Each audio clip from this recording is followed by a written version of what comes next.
बंकी बहलाल की परम मंगलमय परम पावन लीला, परम पावन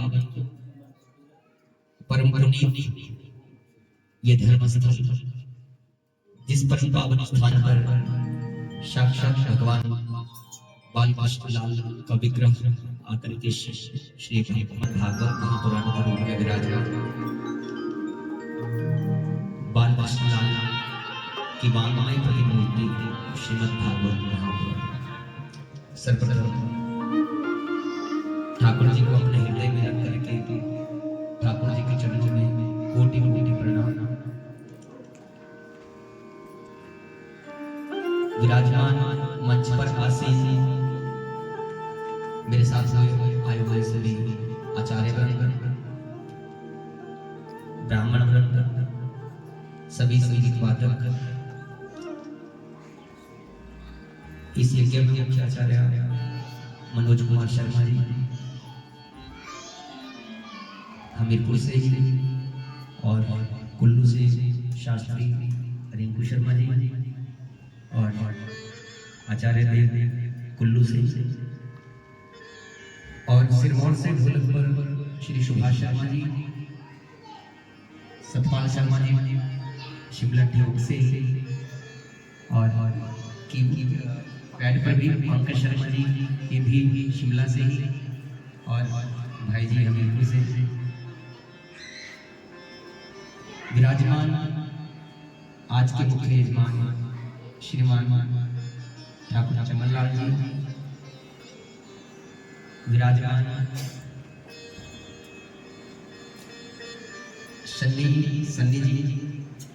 सन्नी भाई जी, सपत्नी माता जी, आए हुए सभी भक्तवृंद, समस्त मातृशक्ति और सभी भक्तवृंद, बच्चे बुजुर्ग, सभी को भी आशीर्वाद से जय श्री राम, जय श्री राम, जय श्री राम। परम मंगलमय लीला है, जिस परम पावन लीला में हम विराजमान होकर के गोविंद की इस परम पावन कथा का रसास्वादन करने के लिए उदित हुए थे। ये कोई साधारण लीला नहीं है। यहाँ पर हम सब लौकिक चर्चा करने के लिए विराजमान नहीं हो रहे। ये ऐसा स्थान जहाँ पर केवल और केवल अलौकिक चर्चा ही होगी। अलौकिक माने इस लोक में नहीं, पर मेरे गोविंद की चर्चा। भागवत का अर्थ ही यही है, भगवताः प्रोक्तम् इति भागवत। कोई अलौकिक परम पावन परम पुनीत ये चर्चा, और विराजमान श्रीमद् भागवत जी कोई साधारण पोथी नहीं है, साधारण पुस्तक नहीं है, साक्षात गोविंद का विग्रह है, साक्षात गोविंद विराजमान। मानो तो गंगा जल, ना मानो तो पान। जन्म जन्मांतर के भाग्य जब हमारे हृदय होते हैं, भागवत जी की कृपा कब होती है? जब जन्म जन्मांतर के भाग्य हमारे हृदय होते हैं, तब जाकर के हमें श्रीमद् भागवत जी की इस परम पावन कथा को करवाने का, सुनने का अवसर प्राप्त होता है। श्रुतम भक्ति पापा, केवल सुनने मात्र से पापों से मुक्ति हो जाती है। बोलो गोविंद भगवान। इसलिए यहाँ पर विराजमान होकर के केवल गोविंद का ही कीर्तन करें। मन के विकार सभी यहाँ पर विराजमान होकर के अगर दूर हो जाए, तभी श्रीमद् भागवत जी की इस पावन कथा का श्रवण हम कर सकते हैं, अन्यथा नहीं कर सकते। जब तक मन में विकार है, जब तक मन में काम है, जब तक मन में ईर्ष्या है, जब तक मन में क्रोध है, जब तक वैर भाव है, तब तक श्रीमद् भागवत जी की कथा को हम श्रवण नहीं कर सकते। इसलिए गोविंद के चरणों में विराजमान होकर के इन सभी चीजों को त्याग, जिस प्रकार आपको कथा का रसास्वादन करने में सुख मिले। शास्त्र तो कहता है कि व्यासपीठ से ऊंचा आसन नहीं होना चाहिए, लेकिन फिर भी शास्त्र ये भी कहता है कि काया है तो धर्म है। अगर काया ही नहीं तो धर्म किसका? इसलिए जिस सुख में आपको बैठना अच्छा लगे उसी आसन में बैठे। जिस सुख में आपको ऊपर बैठ करके कथा श्रवण करने का आनंद मिल रहा है कि आपका चित्त आपका मन गोविंद के चरणों में लग सके, वही उसी प्रकार से आप कथा का रसस्वाद करें। भूमि पर बैठ गए, घुटनों में दर्द हो रही है तो ध्यान घुटनों की तरफ रहेगा। इससे अच्छा उठ करके ऊंचा आसन पर आप बैठ जाए। नियम तो यही कहता है कि रसास्वादन कथा का भूमि पर बैठ करके ही श्रवण करना चाहिए, लेकिन फिर भी काया तो बड़ी है, अगर काया ही हमारी स्वस्थ नहीं रहेगी तो कथा रसास्वादन कैसे करेंगे। कथा का नियम है कि हम व्रत धारण करें, केवल एक समय भोजन करें, लेकिन धर्म ये भी कहता है कि अगर आरोग्यता है तो आप व्रत करें, अगर आप औषधि लेते हैं तो औषधियों का सेवन करके आप अपने ढंग से दिनचर्या के हिसाब से भोजन करें, दवाई लें, तब आप अपने कार्य करें। भक्तों का मानना है कि भूखे रह करके भोजन का व्रत माना जाता है, लेकिन शास्त्र नहीं कहता, शास्त्र कुछ और ही कहता है व्रत करने का। शास्त्र ये नहीं कहता कि आप भूखे हो, नियम ये भी है कि आप केवल भूमि पर ही शयन करें, शैया का उपयोग ना करें। लेकिन अगर आपकी काया आपको शैया पर शयन करने के लिए ही कहती है तो आप शैया पर शयन करें। मैंने कहने का भाव ये कि जिस प्रकार से आपको सुख प्राप्त हो उसी में मेरे गोविंद प्रसन्न हो जाते हैं। गोविंद भगवान की, गोविंद भगवान की। इतने भी बहुत है हॉल में आज, इतनों की आवाज बाहर तक जाएगी, अगर इतने जोर से बोलेंगे हॉल की आवाज तो ऐसे भी दूर जाएगी। बोलो गोविंद भगवान की। इसलिए दोनों हाथ उठा करके ही जयकारा लगाएं गोविंद का, क्योंकि ये मेरे लिए नहीं है, ये तो गोविंद के लिए है। जो हाथ उठेगा वो गोविंद के चरणों तक जाएगा। बोलो गोविंद भगवान की। तो चले परम पावन इस परम मंगलमय वेला को गोविंद के नाम ध्यान करके गोविंद के चरणों में चित्त लगाएं, क्योंकि ये वो गंगा है जिस गंगा में गोता लगा करके डूब जाए तो ही भव से पार हो सकते हैं, अन्यथा पार नहीं लगा सकते। बोलो गोविंद भगवान की। श्री राधे हरि ओम।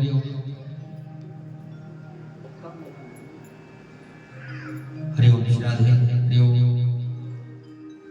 हले श्री राधे ले ले ले हले श्री राधे ले ले। बोल गोविंद भगवान की जय। गंगा बगे हो मेरे अंगने, हो सतगुरु गंगा बगे। सभी भक्त मीठी मीठी तालियों के साथ मीठी मीठी तालियों में सेवा करेंगे और गोविंद के चरणों में ध्यान लगा करके भगवान से ही प्रार्थना करेंगे कि इस ज्ञान की गंगा में हमें डुबो लो। बोल गोविंद भगवान की। बोल गोविंद भगवान की। ओ गंगा बगे ओ मेरे अंगने, सतगुरु गंगा बगे। गंगा बगे ओ मेरे अंगने, सतगुरु गंगा बगे।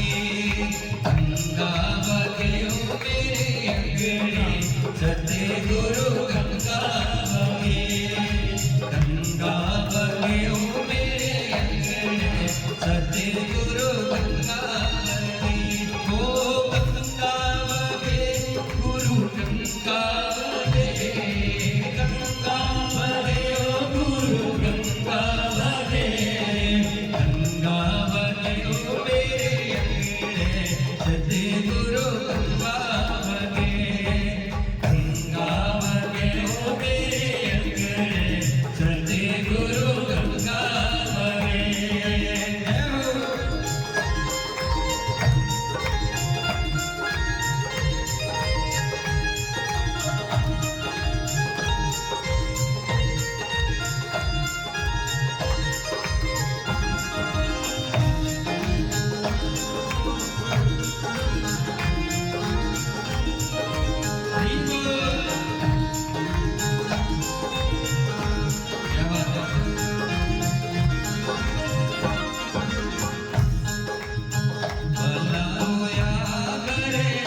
बंसी उसामा बंसी बजाओ मेरे अंगने भगवत बंसी बजाओ बंसी बजाओ मेरे अंगने सतगुरु गंगा बने गंगा बजाओ मेरे अंगने सतगुरु गंगा बने गंगा बजाओ मेरे अंगने सतगुरु गंगा बने ओ गंगा बने गुरु गंगा बने गंगा बने ओ गुरु गंगा बने गंगा बने ओ गुरु गंगा बने गंगा बने ओ गुरु गंगा बने सतगुरु बजाओ मेरे अंगने गुरु जी गंगा बने सत्संग लगाओ मेरे अंगने सतगुरु गंगा बने राधे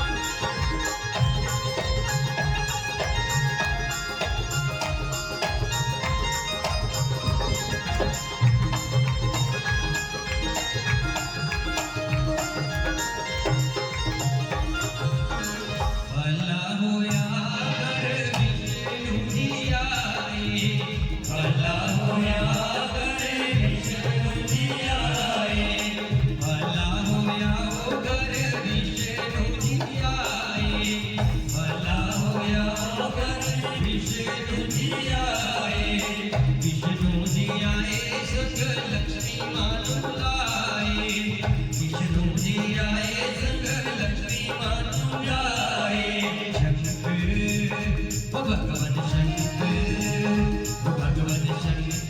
बजाओ मेरे अंगने सतगुरु गंगा बने शंख बजाओ मेरे अंगने सतगुरु शंकर बने गंगा बजाओ मेरे अंगने सतगुरु गंगा बने गंगा बजाओ गुरु जी गंगा बने गंगा बने गुरु जी गंगा बने गंगा बने ओ गुरु जी गंगा बने गंगा बने गंगा बने गंगा बने ओ मेरे अंगने सतगुरु गंगा बने गंगा बने ओ मेरे अंगने सतगुरु गंगा बने राधे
गंगा बगे, गंगा बगे ओ गुरुजी गंगा बगे, गंगा ओ गुरुजी गंगा, ओ गुरुजी गंगा बगे ओ मेरे अंगने, सतगुरु गंगा बगे, गंगा बगे ओ मेरे अंगने, सतगुरु गंगा बगे, ओ सतगुरु गंगा बगे, ओ सतगुरु गंगा बगे, ओ सतगुरु गंगा बगे। बोले गोविंद भगवान की जय, बोले सच्चिदानंद भगवान की जय, बोले श्रीमद् भागवत महापुराण की जय। ओ गंगा बगे ओ मेरे अंगने, ओ सतगुरु गंगा बगे।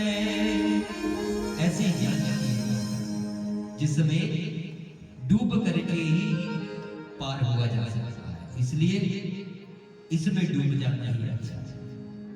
नदी में उतरे नहाने के लिए डूब जाए तो प्राण चले जाए, लेकिन ये ऐसी गंगा कि जिसमें जब तक डूबे ना तब तक प्राण बचते नहीं। गोविंद भगवान इसलिए हृदय को लगा करके एकाग्रचित होकर के गोविंद की परम पावन गाथा।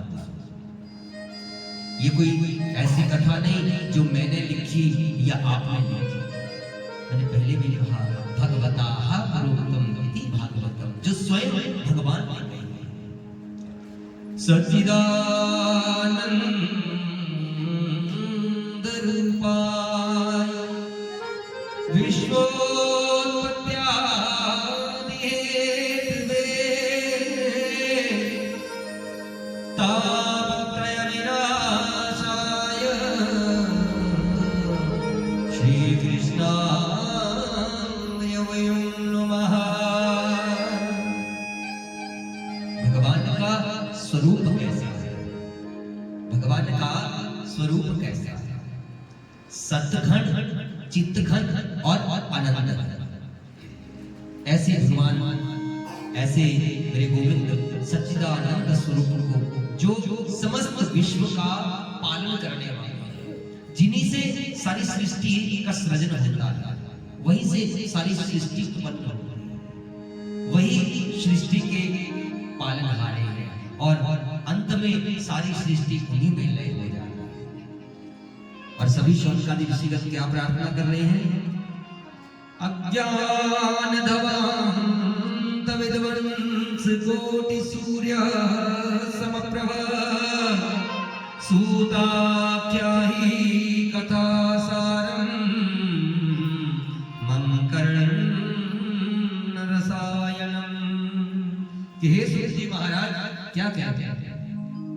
सभी ऋषि मुनि दोनों हाथ जोड़ करके सूत जी महाराज से प्रार्थना क्या करते हैं कि हे सूत जी महाराज अज्ञान धवांत विध्वंस कोटि सूर्य समप्रभ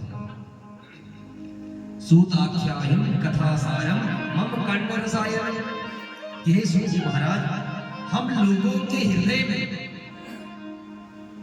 के बाहर का जो ये अंधकार है, इसे तो सूर्य भगवान आकर के तुरंत दूर कर देते हैं, परंतु ये जो हमारे हृदय के अंदर अंधकार है, जो हमारे अंतःकरण में अंधकार है, इसे किस प्रकार से दूर किया जाए? कि त्रिभुवन के अंधकार को तो सूर्य भगवान एक क्षण में आकर के सुबह उदय होकर के एकदम प्रकाशमान कर देते हैं, परंतु हमारे भीतर हमारे अंदर जो अंधेरा है उसे किस प्रकार से दूर किया जाए? कृपा करके हमारे हृदय के अंदर जो अंधकार है उसे दूर करने का कोई उपाय बताएं। बोलो गोविंद भगवान की जय। तो सूत जी महाराज बड़े सुंदर भाव से शौनकादि ऋषियों से प्रसन्न होकर के कह रहे हैं कि हे ऋषि, कि आपने जो प्रश्न किया है वो केवल और केवल अपने लिए नहीं किया, निस्वार्थ होकर के इस संसार के जन जन के कल्याण हेतु, संसार के जन जन के कल्याण हेतु इस प्रश्न का आपने इस प्रश्न को हमसे किया है निस्वार्थ भाव से। और संत ऐसे ही है, संत सदैव और सदैव संसार की ही चिंता करते हैं, संसारियों की ही चिंता करते हैं। इसलिए हे सूत जी महाराज कृपा करके हमें बताएं कि किस प्रकार से इस अंधकार को दूर किया। तो सूत जी महाराज सबसे प्रथम कह रहे हैं कि हे ऋषियों, चिंतामणिर्लोक सुखम सुरदः स्वर्ग संपदम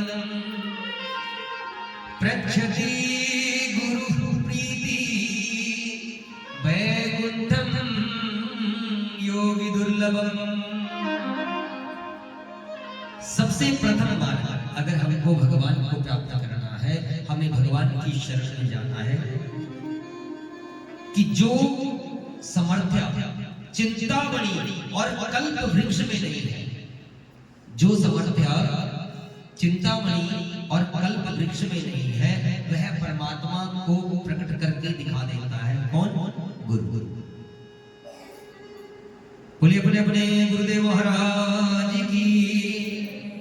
जो परमात्मा को प्रकट करके दिखा दे या ब्रह्म साक्षात्कार करा दे, यह सामर्थ्य तो केवल और केवल गुरुदेव के चरणों में है।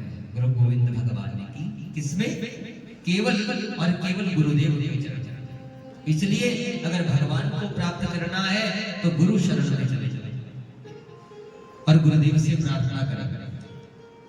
हो गुरुदेव गुरुदेव गुरुदेव गुरुदेव, हो गुरुदेव दया करके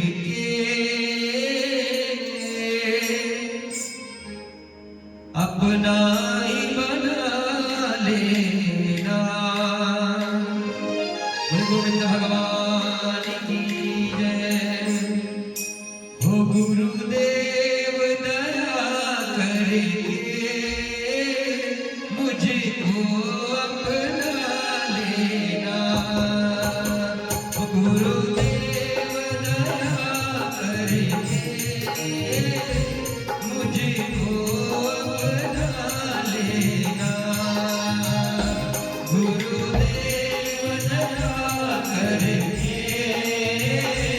मुझको अपना लेना।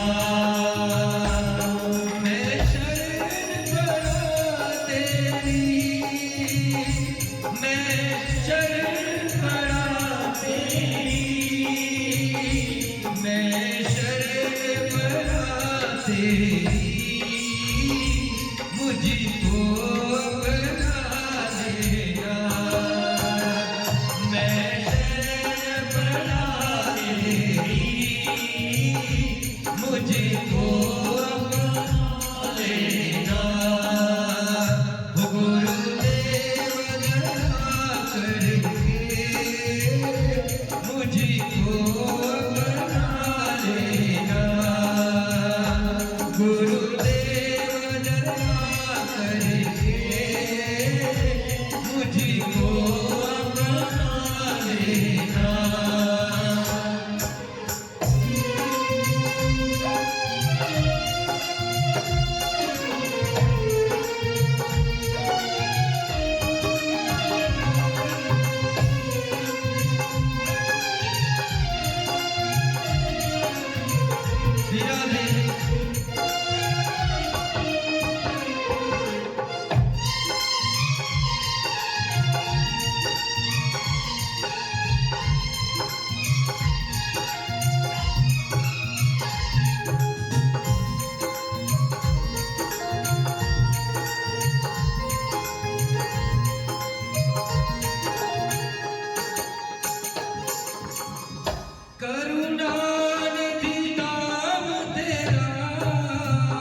मेरी नाव, मेरी नाव, मेरी नाव भंवर डोले, मेरी नाव भंवर डोले, इसे पार लगा देना, मेरी नाव भंवर डोले, इसे पार लगा देना। मैं शरण पड़ा तेरी, मैं शरण पड़ा तेरी, मुझे पार लगा देना, गुरुदेव दया करके मुझको अपना लेना, गुरुदेव दया करके मुझको अपना लेना।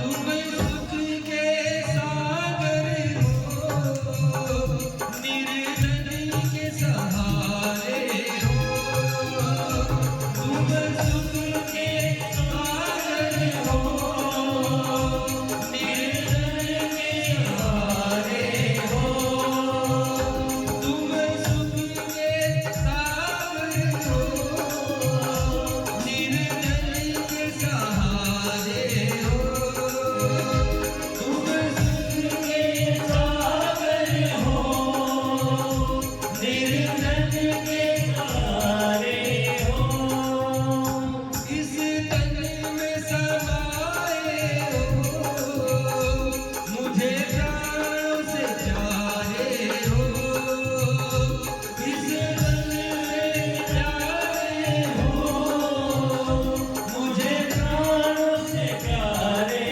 हो, नित्यमाला, नित्यमाला, नित्यमाला, नित्यमाला, नित्यमाला जपूं तेरी, नहीं दिल से भुला देना, नित्यमाला जपूं तेरी, नहीं दिल से भुला देना, गुरुदेव दया करके मुझको अपना लेना, गुरुदेव दया करके मुझको अपना लेना।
कि गुरुदेव पहले से गोविंद के चरणों का अगर साक्षात्कार करना है, अगर गोविंद के चरणों में हमें पहुंचना है और भगवान की कृपा हमें प्राप्त करनी है, तो सर्वप्रथम गुरुदेव के चरणों में लगे जाना। गुरु ही पहला मार्ग है, और जो गुरुदेव की सेवा नहीं कर सकता, जो गुरुदेव को अपना नहीं सकता, वो भगवान तक पहुंच ही नहीं सकता। बोलो गोविंद भगवान की। और गोविंद को पाने का साक्षात्कार केवल गुरुदेव ही करवा सकते हैं। इस बात को स्वयं मेरे गोविंद ने सिद्ध किया। जैसे जैसे ये कथा प्रारंभ होगी, जैसे जैसे आगे बढ़ेगी, वैसे वैसे ये कथा और भी आनंदित होती जाएगी। जो भी मैं प्रश्न आपको बता रहा हूं, इन सबका उत्तर अपने आप सबके सामने आता है कि किस प्रकार से गुरुदेव बड़े। स्वयं कथा ही हमें बताएगी, हमें इसे बताने की आवश्यकता नहीं है। कथा में स्वयं ऐसे सुंदर सुंदर आख्यान आएंगे जहाँ गुरु के चरणों की रज की विशेषता हमें प्राप्त होगी कि गुरु के चरणों की रज का महत्व होता है। बोलो गोविंद भगवान ने की। इसलिए विराजमान होकर के गुरुदेव के चरणों का ध्यान करके गुरुदेव से आशीर्वाद प्राप्त करें कि हमें गोविंद के चरणों तक पहुंचाने में हमारा सहयोग करें। बोलो गोविंद भगवान की। सूत जी महाराज कहते हैं कि हे ऋषियों, सावधानतया श्रवण, सावधान होकर के सुनो, क्योंकि जब तक आप एकाग्र नहीं होंगे, आपका मन स्थिर नहीं होगा, आपका चित्त स्थिर नहीं होगा, तब तक आप सुन नहीं पाएंगे। इसलिए कह दिया सावधानतया श्रवण, आराम से सावधान होकर के सुनो। मने तो बिल्कुल आपका चित्त, आपका मन एकाग्र हो जाए गोविंद के चरण। बोलो राधा राधा सरकार की। कह रहे हैं कि हे ऋषियों, कि मृत्यु लोक में जो आया है, मृत्यु लोक में जो आया है उसका जाना निश्चित है। कुछ भी चाहे संसार में ऐसा नहीं है जो नश्वर नहीं है। पुरुष हो, स्त्री हो, बच्चा हो, बूढ़ा हो, पहाड़ हो, वनस्पतियां हो, पेड़ हो, पौधे हो, कुछ भी हो, सबकी एक अवधि है, निश्चित कर है। सब संसार का हर जीव जंतु, हर प्राणी अपना अपना प्रारब्ध लेकर के यहाँ पर आए और अपने अपने प्रारब्ध के अनुसार यहाँ पर रह करके सबको जाना है। इसलिए ये बात तो सत्य है कि जाना सबको है, और ये कथा का उद्देश्य भी यही है कि सत्य से अवगत करवाना कि सत्य है क्या। सत्यम परम धीमहि, सत्य केवल मृत्यु है। इसे जो समझना नहीं चाहता, जो जानना नहीं चाहता, जो सोचता है कि मैं ही अमर संसार में कोई नहीं। हजारों वर्ष, करोड़ों वर्षों तक जिन ऋषि मुनियों ने तपस्या करी गोविंद की, गोविंद को प्राप्त कर लेने के उपरांत, गोविंद का आशीर्वाद प्राप्त करने के उपरांत भी अमृत को प्राप्त कोई नहीं हुआ। और अगर आप अमर हो जाओगे तो गोविंद को कैसे प्राप्त करोगे? मरना सबको है। इसलिए सूत जी महाराज कह रहे हैं संसरती संसार, यह सारा संसार सरकता रहता है। आज कोई आ रहा है, कोई जा रहा है, सरकता रहता है धीरे धीरे। स्थिर कोई नहीं है, अटल कोई भी नहीं है। पाषाण भी टूट जाते हैं, बड़े बड़े पहाड़ भी गिर करके चकनाचूर हो जाते हैं। और हमें जाना है, केवल इसी बात को हमें ध्यान में रखना है गोविंद भगवान की। और जो इस सत्य को जानता है वो जीवन में कभी धोखा नहीं खा सकता। कहते हैं कि परमात्मा हमें ले जाओ, और भगवान लेके नहीं जाते। मरना इतना आसान भी नहीं है। सबको डर है किस चीज से? मरने से। हम पाप करते हैं तब भी हम डरते हैं, पुण्य करते हैं तब भी डरते हैं, बीमार हैं तब भी डरते हैं, स्वस्थ हैं तब भी डरते हैं। नदी में उतर जाओ डूबने से डर जाते हैं, अग्नि के पास जाओ तो जलने से डर जाते हैं, तूफान में खड़े हो जाओ तो उड़ने से डर जाते हैं, पेड़ पे चढ़ जाओ तो गिरने से डर जाते हैं। भय, मृत्यु का भय सब में है। एक चींटी भी मृत्यु के भय से मुक्त नहीं, उसे भी मृत्यु का भय है। आप एक चींटी को अपने हाथ में बंद कर दो, वो अपने नन्हे नन्हे दांतों से आपको काट करके छूटने पर विवश कर देती है। एक नन्ही सी चींटी अगर वो हमारे हाथ में आ जाए तो अपने प्राणों को बचाने के लिए वो हम बड़ा प्रयत्न करती है। एक चिड़िया जो कुछ नहीं करती वो भी बड़ा प्रयत्न करती है। किसी मछली को पकड़ लो, वो उसे ये नहीं पता है कि प्राणी मुझे खा जाएगा, कि मुझे आहार बनाएगा। वो इसलिए छटपटा रही है कि मेरे प्राण संकट में है, इसलिए कैसे बच जाऊं, इसलिए फिसल करके सीधा जल में जा रहा है। बोलो गोविंद भगवान। इसलिए श्रीमद् भागवत जी का अर्थ केवल एक ही है कि मृत्यु के भय से मुक्ति कैसे हो। जिसने मृत्यु के भय से मुक्ति पाली, जिसने ये समझ लिया कि मृत्यु का हम मर ही नहीं सकते, मरता तो हमारा ये शरीर है। हम बड़े हैं, हम छोटे हैं, हम काले हैं, हम गोरे हैं, सुंदर हैं, क्रूर हैं, बलवान हैं, ये सब शरीर का धर्म है। बड़ा बड़ा किसका धर्म है? शरीर। शरीर बड़ा बड़ा, छोटा भी शरीर ही होता है, काला भी शरीर है, गोरा भी शरीर ही है, ये शरीर का धर्म है। आत्मा सब में बड़ा, और ये नश्वर तो केवल ये काया है। और काया है क्या? काया इस होटल की तरह है। इसमें आत्मा अतिथि के रूप में आई है। जैसे ये मैरिज हॉल है ना, तो जब जब यहाँ पर कोई विवाह होता है तो सब अतिथि स्वरूप में आते हैं 1-2 दिन के लिए, और जब काम संपन्न हो जाता है तो धर्मशाला खाली करना ही पड़ जाती है, नाम नहीं लिखवा लेते हो अपने। ये शरीर भी वैसे एक मात्र धर्मशाला है, और इसमें आई हुई आत्मा जब तक भगवान का बुलावा ना आए तब तक ही मेहमान है, पता नहीं कब स्वर्ग जाए। इस शरीर को हम ऐसे के ऐसे इस पर कब्जा नहीं कर सकते। मिट्टी है और ये मिट्टी में ही मिल जाता है, मात्र एक धर्मशाला। पता नहीं कब गोविंद का बुलावा आ जाए, कब ये धर्मशाला खाली हो जाए, बलवान की भय। इसलिए इस शरीर पर अभिमान नहीं करना चाहिए, अभिमान नहीं करना चाहिए। काया का धर्म ही बड़ा होना है। कुल गोविंद भगवान की संसरती संसार, सारा संसार इसी प्रकार से संसार है। कोई कितना भी पकड़ने का प्रयास करे, किसी भी तरफ पकड़ नहीं सकता। मृत्यु को कोई पकड़ सका? कोई नहीं पकड़ सकता, कितना भी प्रयास कर ले। जो निश्चित है होए सोए जो राम रचना था। इसलिए जाही विधि राखे राम ताही विधि रही है। जिस विधि में राम जी रख रहे हैं उसी में रहना सीखिए। अच्छे हैं, बुरे हैं, बलवान है, कमजोर है, उसी में स्वस्थ रहिए, उसी में प्रसन्न रहिए। इस शरीर पर अभिमान करने का अर्थ ही वही। जब शरीर में अभिमान आ जाता है, शरीर सदैव एक जैसा थोड़ा रहता है, बल भी कभी एक जैसा नहीं रहता।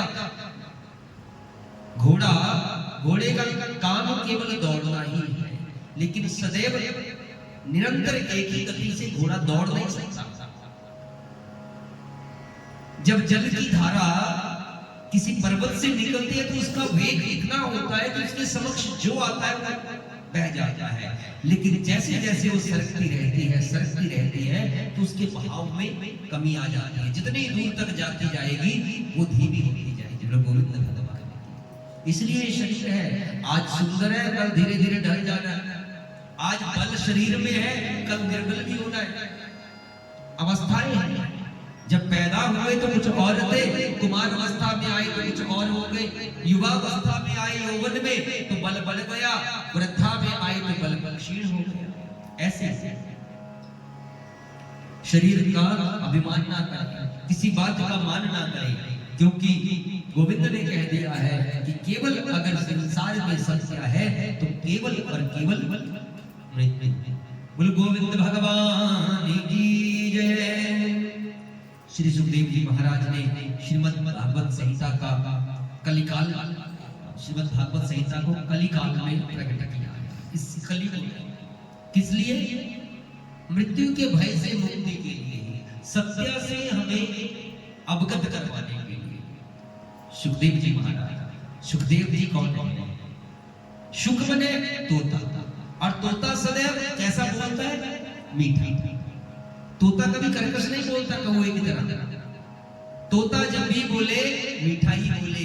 इसलिए श्रीमद् भागवत जी की कथा परीक्षित जी महाराज को किसने सुनाई? सुखदेव जी महाराज। सुखदेव कौन है? वेद व्यास जी के पुत्र। और ये वेद व्यास जी कौन है? पराशर। वेद व्यास जी वो जिन्होंने एक वेद के भाग करके अनेकानेक भाग करके 18 पुराणों को हम सबके बीच में ला करके प्रस्तुत कर दिया। बोले गोविंद भगवान की ऐसी परम पावन वेद व्यास जी के पुत्र सुखदेव जी। और सुखदेव जी महाराज ने ही कलिकाल में श्रीमद् भागवत जी का प्राकट्य किया। कलिकाल माने इस कलयुग में घोर कलयुग है। 4,32,000 वर्ष कलयुग की आयु है। कितनी? 4,32,000 वर्ष। और अभी व्यतीत कितनी हुई? 5,170 के करीब। 5,170 के करीब अभी कलयुग की आयु बीती है। अपने से पीछे 25 वर्ष पहले देखिए संसार कैसा था और आज का संसार देखिए कैसा है। कितना फर्क पड़ गया। देखते देखते लोग बदल गए, देखते देखते घर बदल गए, देखते देखते लोगों के मन बदल गए, देखते देखते संसार बदल गया। 25 वर्ष अभी तो कलयुग ने पैर भी नहीं रखा पूरा। लोग एक दूसरे को देख कर खुश नहीं होते। लोगों में प्रेम भाव खत्म हो गया। लोगों में आपस में मिलना जुलना खत्म हो गया। पति पत्नी से नहीं मिलना चाहता, पत्नी पति से नहीं मिलना चाहती, बच्चा माता के पास नहीं बैठना चाहता, पिता के पास आना नहीं चाहता। ऐसा संसार हो गया। भाई भाई के साथ प्रसन्न नहीं है। लोगों की छोड़े परिवार को देखिए। 25 वर्ष में, केवल इन पिछले 25 वर्षों में कलयुग का कैसा प्रभाव हो गया। और कलयुग ने भी पैर नहीं रखा। सोचिए कि जब कलयुग का प्रभाव होगा 4,32,000 वर्ष बीतेंगे तब क्या होगा। गोविंद भगवान की। इसलिए सुखदेव जी महाराज ने इस कलिकाल में श्रीमद् भागवत जी का प्राकट्य किया। बोले श्रीमद् भागवत महापुराण की। कि अगर कलयुग के प्रभाव से बचना है, देखो बचने का अर्थ केवल ये नहीं है कि सदैव हम पृथ्वी पर रहेंगे। कामना करते हैं, पूजा पाठ करवाते हैं, मरणोपरांत की क्रिया इत्यादि करवाते हैं, धर्म कर्म के कार्य करते हैं। क्यों? कहते हैं कि हमें अक्षय स्वर्ग लोक मिल जाए। तो महाराज जी स्वर्ग लोक में भी वही है जो यहाँ पे है, ऐश्वर्य आराम। जब ऐश्वर्य ही लेना है तो यहाँ ही रह लो, फिर स्वर्ग लोक में जाने की आवश्यकता नहीं है। जब कामना ही है कि स्वर्ग लोक में जाए, इंद्र जी के पास जाए, इंद्र जी के समक्ष बैठ करके खूब आनंद ले। स्वर्ग लोक में, स्वर्ग लोक आपको पता ही नहीं है कि स्वर्ग लोक है। अगर कामना करनी है तो ऐसी कामना करें कि गोविंद अपने चरणों में बिठा दे। स्वर्ग लोक में जाकर के क्या करेंगे? वहां पे भी यही है। क्या स्वर्ग लोक में आपने पढ़ा नहीं होगा तो सुना तो है ही है, देखा तो है ही है कि देवराज इंद्र विराजमान है, स्वर्ग के राजा, स्वर्ग के अधिपति देवराज इंद्र। सदैव उनके मन में भय कि कहीं राक्षस ने तपस्या कर ली तो कहीं कहीं कुर्सी ना चली जाए। और यहाँ पे भी तो यही है। एक प्रधान को अगले इलेक्शन की चिंता हो जाती है कि अगली बार मेरी कुर्सी गई। तो जब कुर्सी की बात है तो स्वर्ग लोक में जाकर के करेंगे क्या? भैया यहीं पर रहेंगे गोविंद भगवान की। जब कामना ही रखनी है तो स्वर्ग लोक की क्यों? अगर कामना रखनी है तो गोविंद की रखोगी। गोविंद अपने चरणों में हमें स्थान दे दो। और मुक्ति तभी हो सकती है जब गोविंद के चरणों में स्थान मिलेगा। और जब गोविंद के चरणों में स्थान मिल गया तो इस आने और जाने के चक्कर से मुक्ति मिल जाएगी। गोविंद भगवान की। सुखदेव जी महाराज कहते हैं काल व्याल मुख ग्रास त्रास निर्णास हेतवे श्रीमद्भागवतम शास्त्रम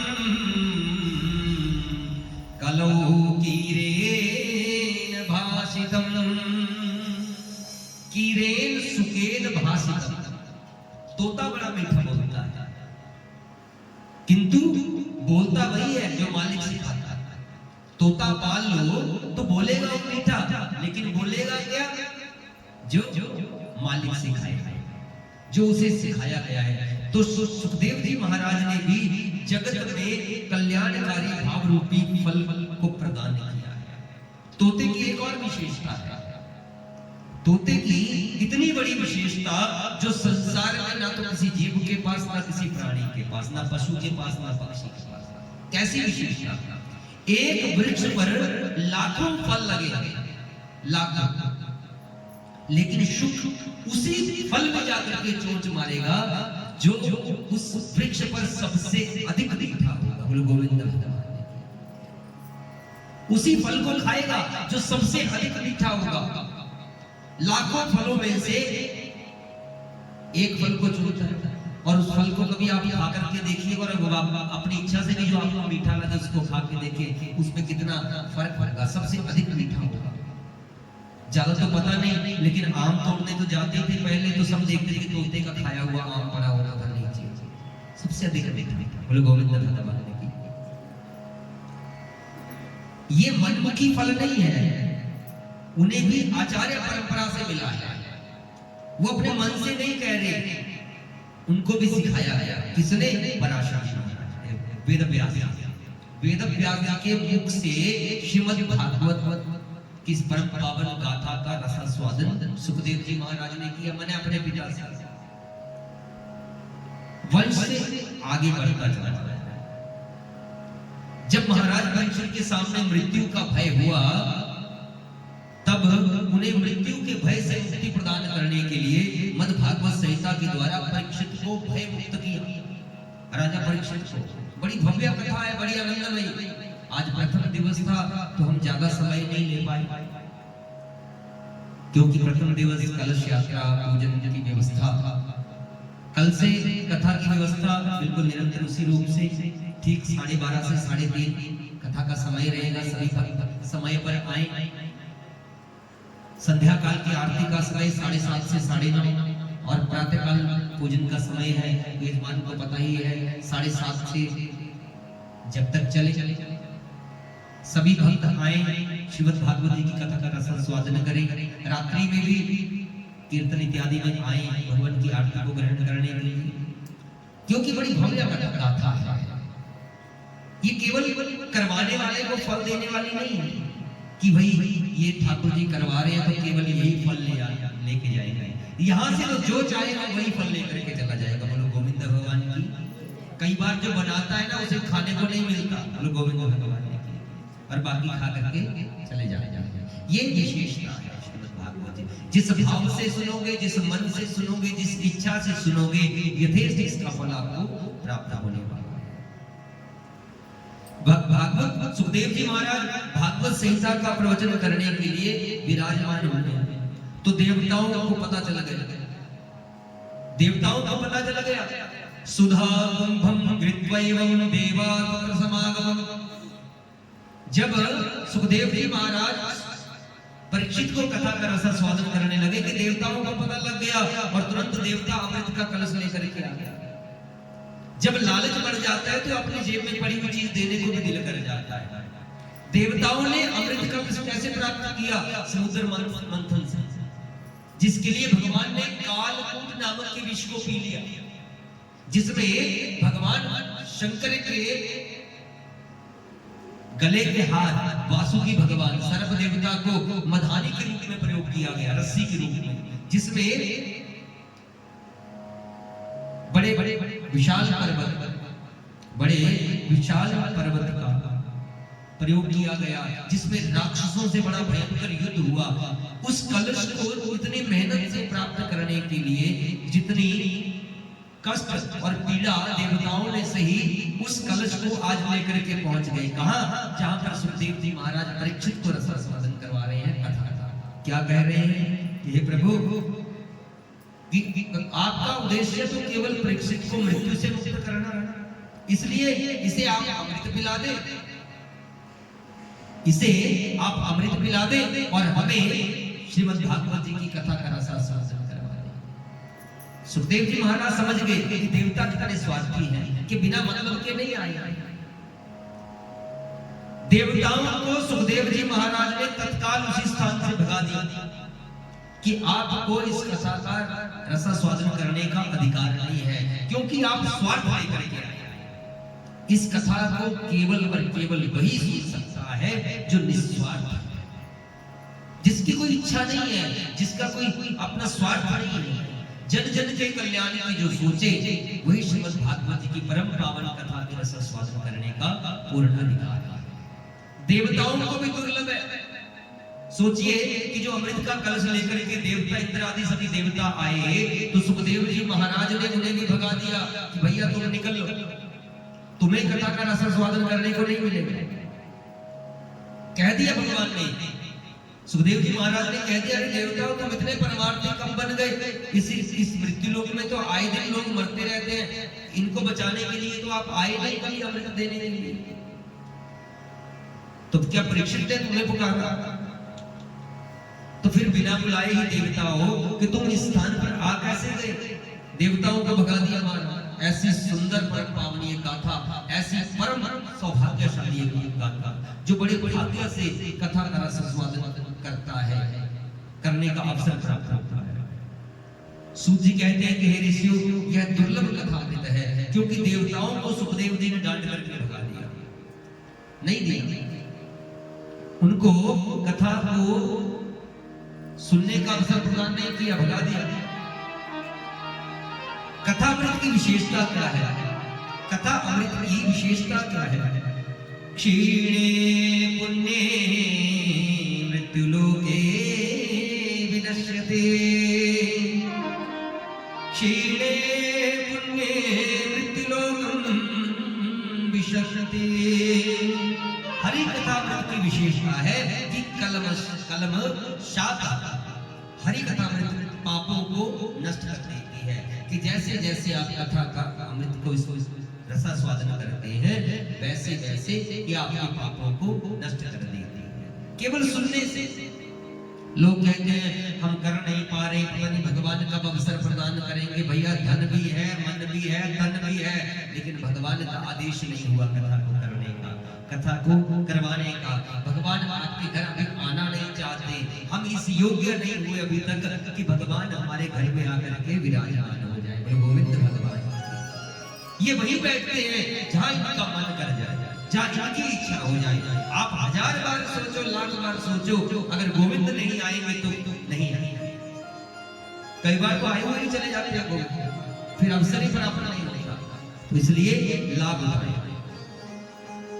कुल गोविंद भगवान की जय।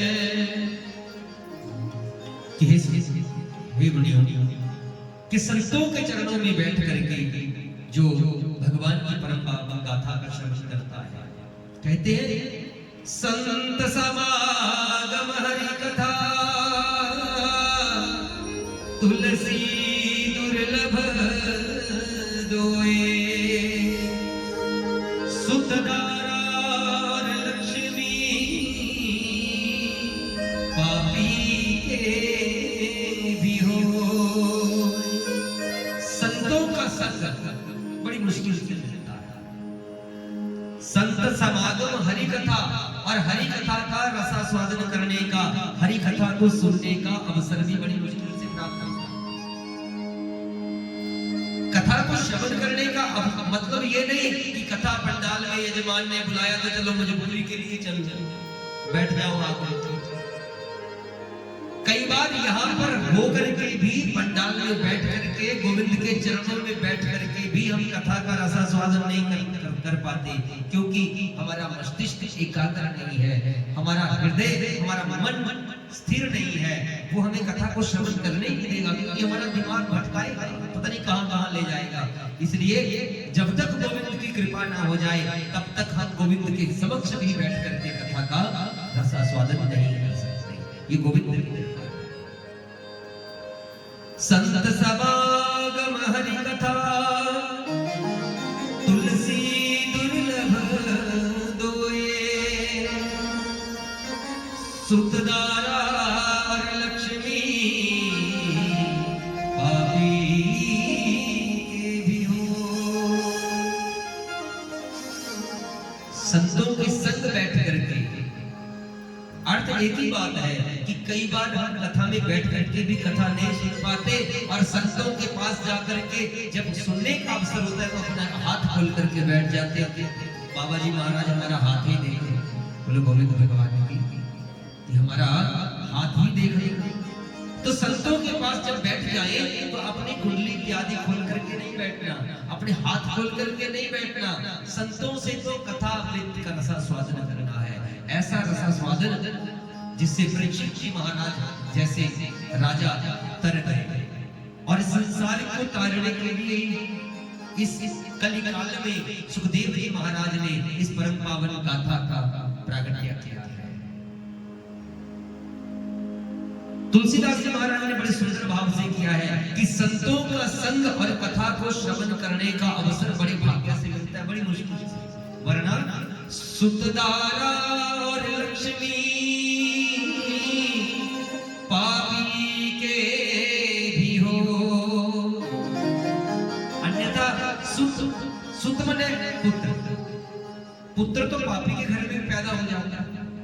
दारा मने पत्नी, पापी होगा उसको पत्नी मिल जाएगी और पुण्य करने वाला होगा वो उसको पत्नी मिल जाएगी। लक्ष्मी धन, धन भी उसको मिल जाएगा जो पापी होगा। आजकल तो उसको ज्यादा मिलता है, बोलो गोविंद भगवान ने की। जो बुरे काम करने वाला है उसको सबसे ज्यादा धन मिलता है, लेकिन उसके धन की अवधि उसके पास कम ही है, उसके पास ज्यादा देर तक स्थिर रहने वाला नहीं है। जो धन जिस भाव से आया है, जिस कर्म से आया है, वो कहीं ना कहीं दुष्कर्म में चला जाएगा। गोविंद भगवान, इसलिए थोड़े में खुश रहना सीखिए। आपके खाते में लाखों करोड़ों रुपए आते जाए, आपकी बस होने वाली नहीं है। कहेंगे महाराज आते रहे और आते रहे और आते रहे, कितना भी टैक्स बढ़ जाए तब तो ना कमाने बंद कर दोगे, आते। लेकिन महाराज जी 2 रोटी ज्यादा क्या खा लो बस हो जाएगी, 2 रोटी खा लो तीसरी में आपकी बस हो जाएगी। माता जी बस अब नहीं चाहिए। और जब बात ही 2 रोटी की है तो करोड़ों के पीछे भाग करके क्या फायदा? बात तो केवल 2 रोटी की है। बच्चा हो, बूढ़ा हो, जवान हो, युवा हो, जो भी हो, जब तक गला ना भर आए तभी तक खाएगा, गले से बाहर आएगा तो अंदर ही नहीं जाएगा। बोलो गोविंद भगवान ने की। तो जब बस भोजन की आ गई होनी है तो क्यों ज्यादा महत्व का अवसर? पापी के घर में भी बहुत अधिक धन होता है, लेकिन पाप में लग जाता है। पिता सोचता है कि मैं बड़े अच्छे कर्म करके धन कमा रहा हूं, पाप कर करके घड़ा भर रहा हूं, ये नहीं पता कि आगे इसका फर्क मेरी संतान को मिलने वाला है, उसको इसका प्रयोग करने नहीं मिलेगा। वो भी जैसे पिता कमा करके लाया है वैसे वो डुबाने में प्रयोग करेगा। इसलिए सभी महत्वाकांक्षाओं को त्याग दो। भाग्यम सर्वत्र फलती न च विद्या न च पौरुष। भाग्य से अधिक और समय से पहले किसी को कुछ नहीं मिल सकता। जितना आपके भाग्य में है, जितना गोविंद ने आपके भाग्य में आपका प्रारब्ध लिख दिया है, उसको दुनिया की कोई भी ताकत बदल नहीं सकती। जहां आपको जल पीना है आप वहां पिएंगे, और अगर कहीं भगवान की कृपा हो गई कि इस घर में जल नहीं पियोगे तो उस घर में जाने के बाद भी आपको जल नसीब नहीं होगा। बोलो गोविंद भगवान, ये गोविंद की कृपा है, साक्षात भगवान की गाथा है, साक्षात गोविंद का विग्रह है। आजकल लोगों के लिए श्रीमद् भागवत मनोरंजन का साधन है, मनोरंजन, केवल मनोरंजन का। लोग भागवत की महत्वता को समझते नहीं है कि भागवत जी है क्या। भागवत जी हमें केवल यही सिखाते हैं संतों का सम्मान करें।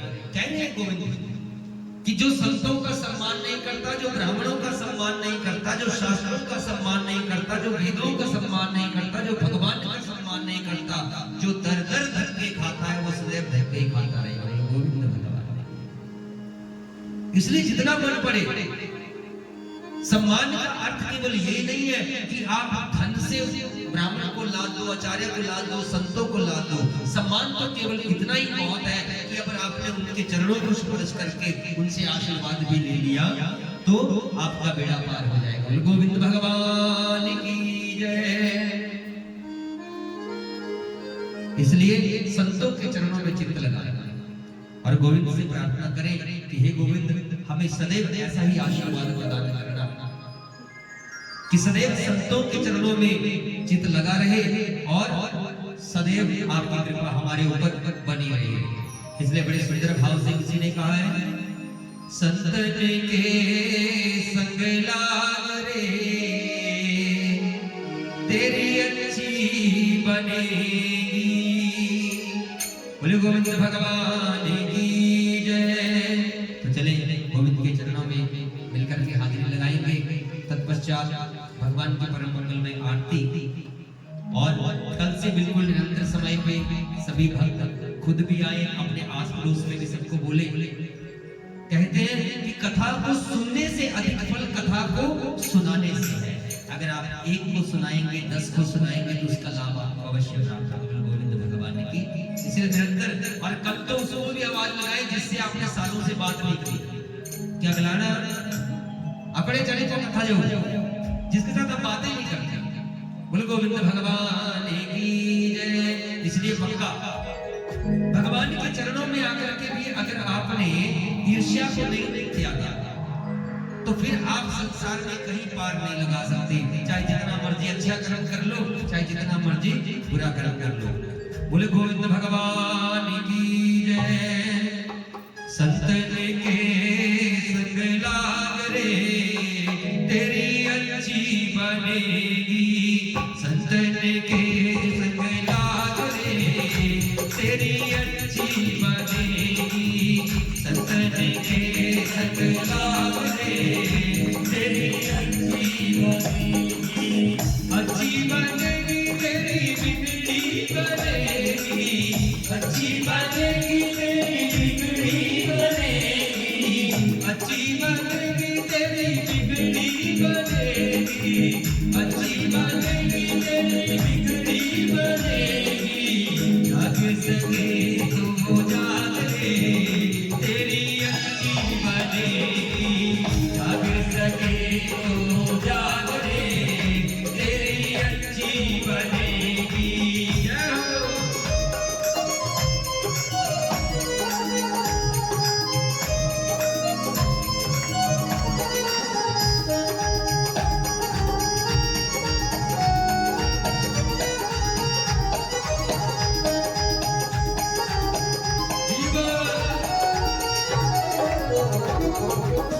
ध्रुव जी की बन गई प्रहलाद जी की बन गई। ध्रुव जी की बन गई प्रहलाद जी की बन गई। प्रहलाद जी की बन गई। प्रहलाद जी की बन गई। प्रहलाद जी की बन गई। प्रहलाद जी की बन गई। ध्रुव जी की बन गई। प्रहलाद जी की बन गई। ध्रुव जी की बन गई। प्रहलाद जी की बन गई। हरि कीर्तन में लाग रे तेरी अच्छी बनेगी। हरि कीर्तन में लाग रे तेरी अच्छी बनेगी। सत्संग के संग लाग रे तेरी अच्छी बनेगी। सत्संग के संग लाग रे तेरी अच्छी बनेगी।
वो रात्रि में बड़े दिन सोया, बड़े दिन सोया, तू बड़े दिन सोया, बड़े दिन सोया, तू बड़े दिन सोया, वो रात्रि में बड़े दिन सोया, वो रात्रि में बड़े दिन सोया।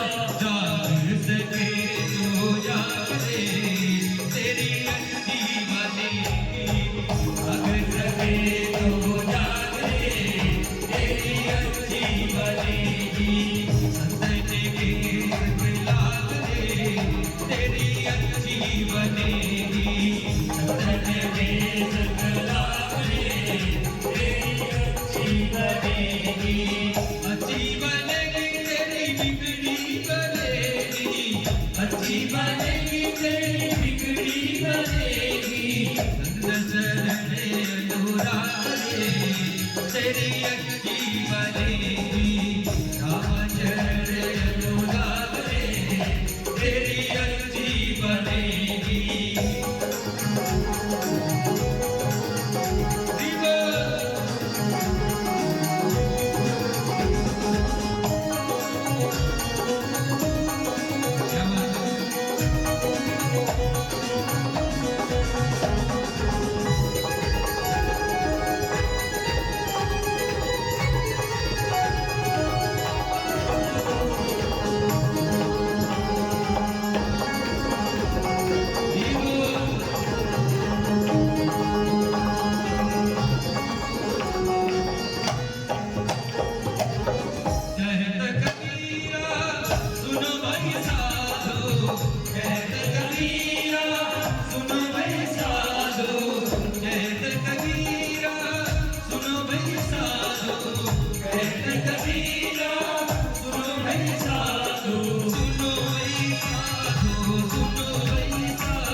जाग सके तू जाग रे, तेरी अच्छी बनेगी, कहत कबीरा सुनो भाई साधो,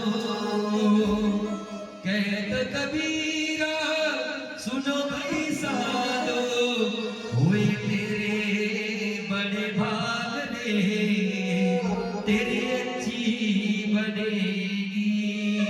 बोलो गोविंद भगवान की जय।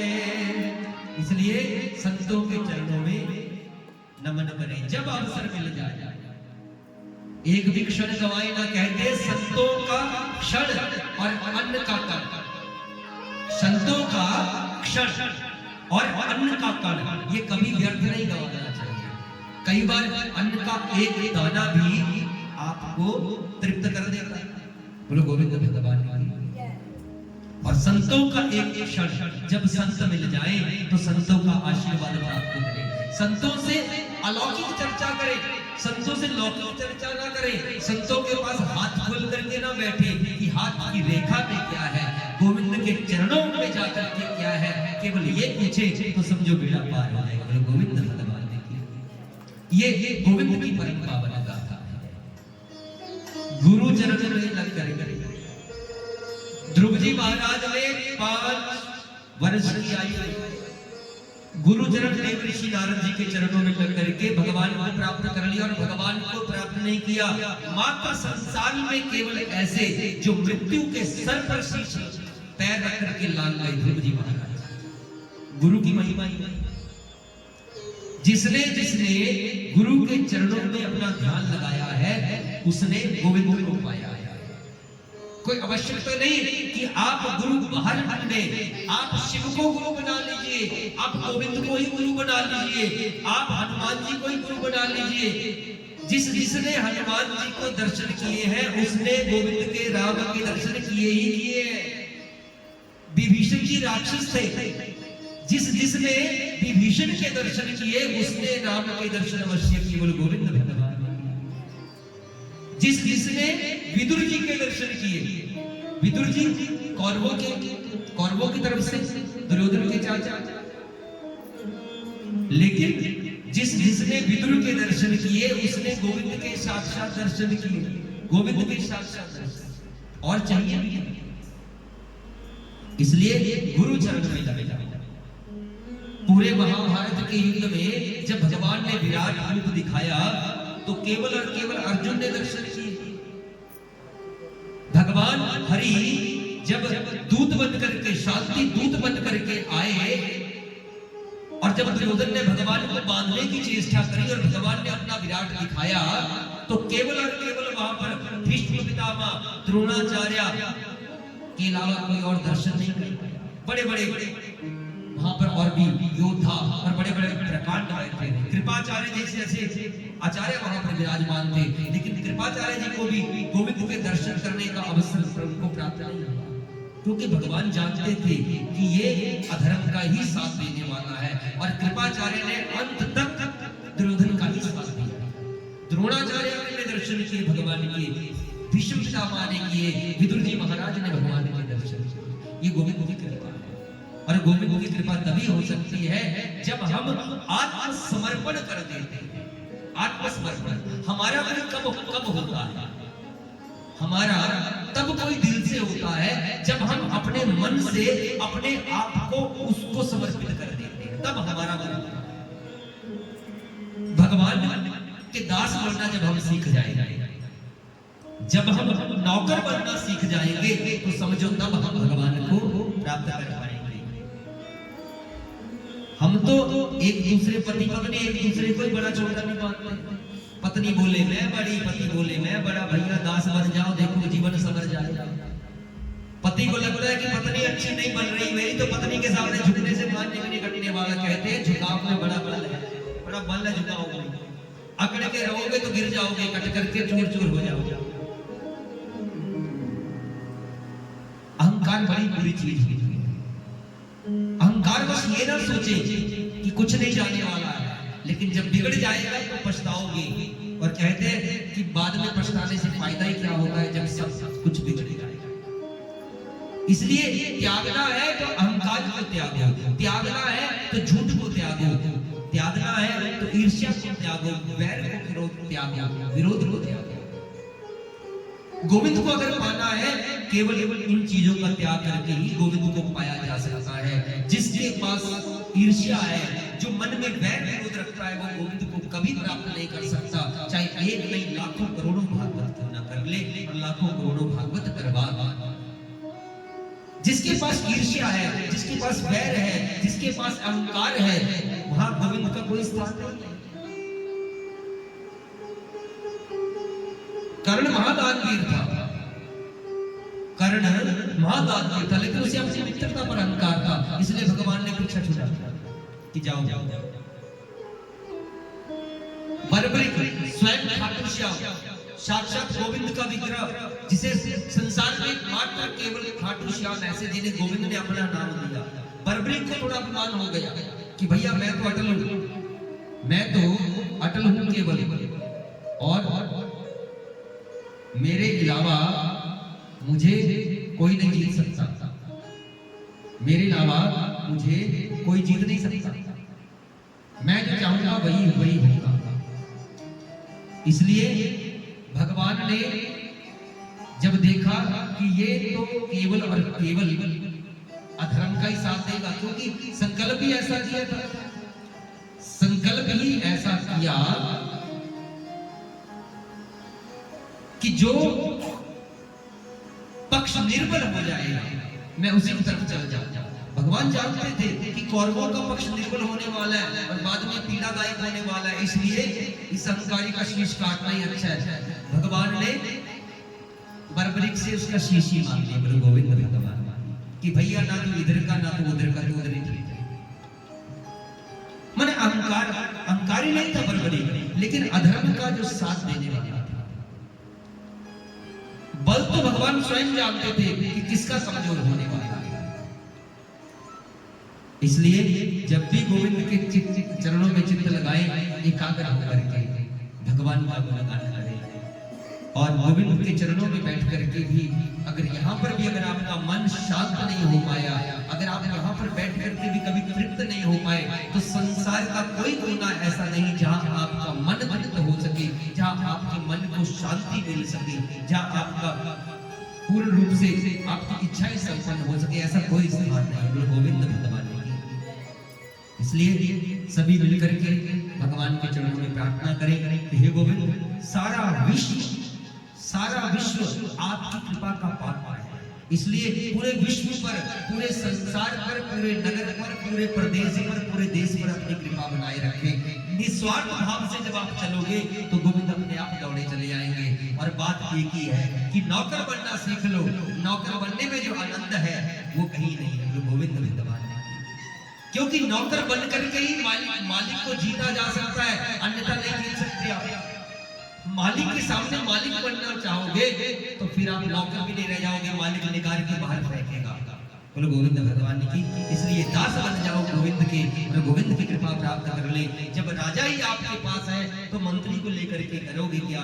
बाकी भगवानों के पीछे दौड़ने से कोई फायदा नहीं। गोविंद से चित्त लगा लो, एक मंत्र ओम नमो भगवते वासुदेव, द्वादशाक्षरी, एक ही मंत्र पर्याप्त है, महामंत्र। एक ही मंत्र आपको भव से पार करने के लिए प्राप्त है। देवर्षि नारद जी ने ध्रुव जी महाराज का केवल यही मंत्र दिया, द्वादशाक्षरी ओम नमो भगवते वासुदेवाय, और छठे महीने में भगवान दौड़े आए ध्रुव जी के पास। पर वो तो आपकी अपनी समर्थ्य है कि किस प्रकार आप भगवान को विवश कर पाते हैं।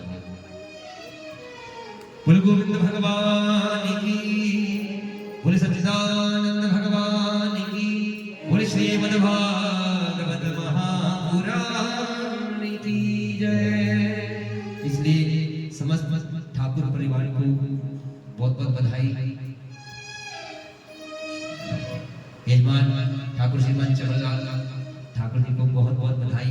ठाकुर विला के ऑनर सन्नी भाई जी और आप सब नगरवासी जो भी आए हैं, संबंधी भाई बंधु, उनको भी बहुत बहुत बधाई कि ठाकुर जी के सौजन्य से आपको श्रीमद् भागवत जी की कथा का रसन स्वागत करने का अवसर प्राप्त हो रहा है। बड़ी धूमधाम से ये समापन होगा, विराम होगा इस कथा का। तो निरंतर मिलकर के आए। आजकल बहुत काम भी है, फसल का काम भी लगा है, खेतों का काम लगा है, शादी है, समझ में है, लेकिन धीरे धीरे सब आप आइए। सुबह शाम जब आपका मन गोविंद के चरणों में करे, हाजिरी लगाए, और यजमान ने जो प्रसाद बनाया होगा उसे आप छोड़ करके ना, चरणामृत भगवान का जरूर ग्रहण करके जाए। चरणामृत ही एक ऐसी औषधि है जो आपके सभी विकारों को दूर करते हैं। कहते हैं अकाल मृत्यु हरणम सर्व व्याधि विनाशनम। अकाल मृत्यु हरणम, चरणामृत में कितना बल है कि आने वाली अकाल मृत्यु को भी हर लेता है। अकाल मृत्यु हरणम सर्व व्याधि विनाशनम, जो नित्य चरणामृत का प्राशन करता है, जो चरणामृत को लेता है, उसे कोई रोग नहीं होता। विष्णु पादोदकम पीत्वा पुनर्जन्म न विद्यते, या फिर विष्णु पादोदकम पीत्वा शीर्षाधारयाम्याम, केवल एक ही अमृत ऐसा है जिसे पीने के बाद सिर में लगाने का अधिकार है, और वो क्या है? चरणामृत। भगवान के चरणों से निकले हुए अमृत को आप अवश्य कथा से बिना प्रसाद लिए ना जाए। कितनी भी विवशता क्यों ना हो, सब कुछ करने के उपरांत सारी कथा भी सुन ली। ऐसा बहुत बार देखता हूं मैं कि सारी कथा सुनने के बाद भी कई भक्त ऐसे होते हैं उन्हें चरणामृत ग्रहण करने का अवसर प्राप्त नहीं होता, उसी समय जाते हैं जब चरणामृत घटने लगता है। इसलिए बिना चरणामृत को लिए कोई ना जाए। बोले बांके बिहारी लाल की जय। तो चले आज की परम पावन इस गाथा को हम यहीं पर विराम देते हैं। कल से कथा का समय ठीक 12:30 बजे प्रारंभ कथा था, इसलिए आप कोशिश करें सभी भक्तजन कि 12:15 12:10 पर आप आए सभी भक्त, क्योंकि आप समय से आएंगे तो कथा समय से होगी और कथा आपके आने से आपको ज्यादा समझ में आएगी। गुरु बांकी बिहारी लाल की। तो चले परम मंगल में गोविंद की आरती। बोले वृंदावन बिहारी लाल की जय। हो तेरी आरती, हो तेरी आरती नंद जी के लाल, हो यशोदा के लाल, मैं गाऊं घड़ी घड़ी। बोले गोविंद भगवान की जय। वो तेरी आरती नंद जी के लाल, यशोदा के लाल, गाऊं मैं घड़ी घड़ी। तेरी आरती नंद जी के लाल, यशोदा के लाल, गाऊं मैं घड़ी घड़ी। तेरी आरती, वो तेरी आरती, वो तेरी आरती नंद जी के लाल, यशोदा के लाल, गाऊं मैं घड़ी घड़ी। तेरी आरती नंद जी के लाल, यशोदा के लाल, गाऊं मैं घड़ी घड़ी। मैं गाऊं घड़ी घड़ी, मैं गाऊं घड़ी घड़ी। राधे राधे की सेवा।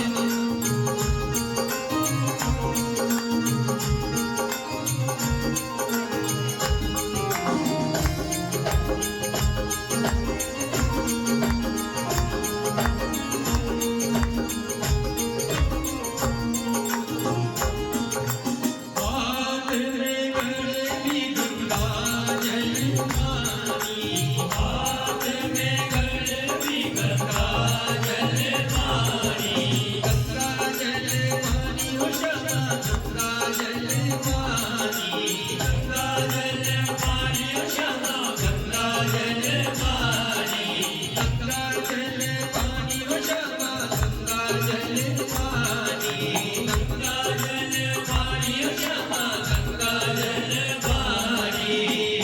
हो तेरी चेरी रे, हो तेरी चेरी रे, हो तेरी चेरी रे, दुलाऊं दिन रात, दुलाऊं सुबह, दुलाऊं मैं घड़ी घड़ी। तेरी आरती नंद जी के लाल, यशोदा के लाल, गाऊं मैं घड़ी घड़ी।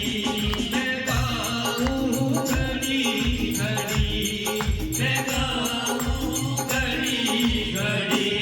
तेरी आरती, वो तेरी आरती, वो तेरी आरती यशोदा के लाल, नंद जी के लाल, गाऊं मैं घड़ी घड़ी। तेरी आरती यशोदा के लाल, वो नंद जी के लाल, मैं गाऊं घड़ी घड़ी। जीवन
हाथ में थाली भोजन वाली भोजन वाली क्षमा मांगने वाली भोजन वाली क्षमा मांगने वाली मांगने वाली क्षमा भोजन वाली मांगने वाली क्षमा भोजन वाली होते भोग भोग भोग लगाऊं दिन रात लगाऊं सुबह शाम लगाऊं घड़ी घड़ी आरती नंदनी के लाल यशोदा के लाल लगाऊं मैं घड़ी घड़ी आरती तेरी आरती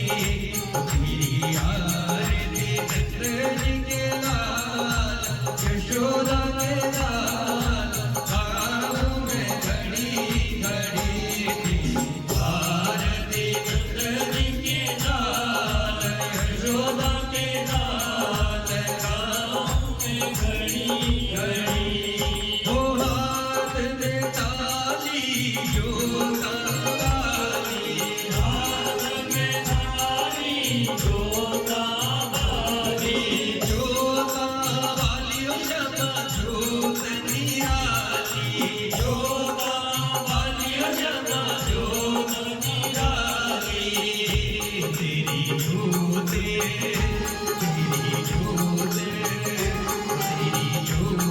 जगाऊं दिन रात जगाऊं सुबह शाम जगाऊं मैं घड़ी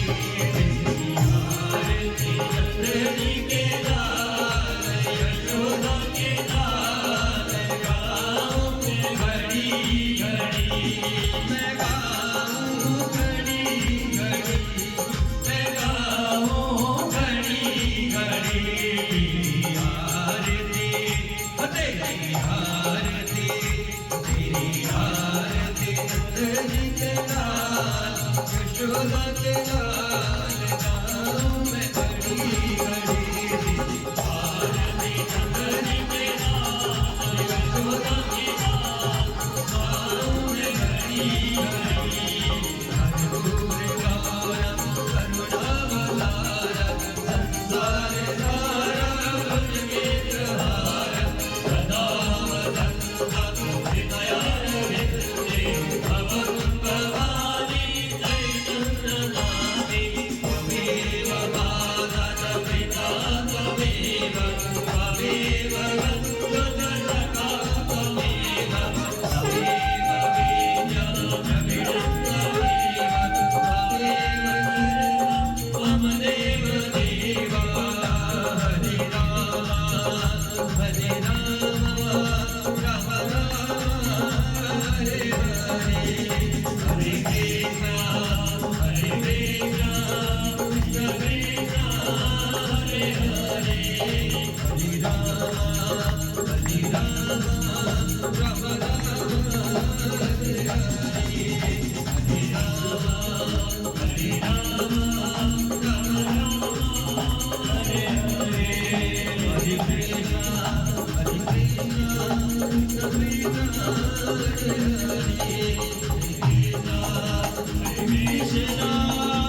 बोले बांके बहलाल की जय, बोले श्री राधारमण भगवान की जय, बोले श्रीमद् भागवत महापुराण की जय, बोले बांके बहलाल की जय, बोले शंकर भगवान की जय, बोले पार्वती मैया की जय, बोले अपने अपने गुरु महाराज की जय, बोले सत्सनातन धर्म की जय।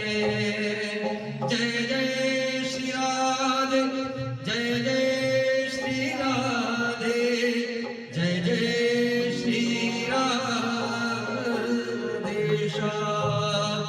नमः पार्वती पतये, हरे हरे हर महा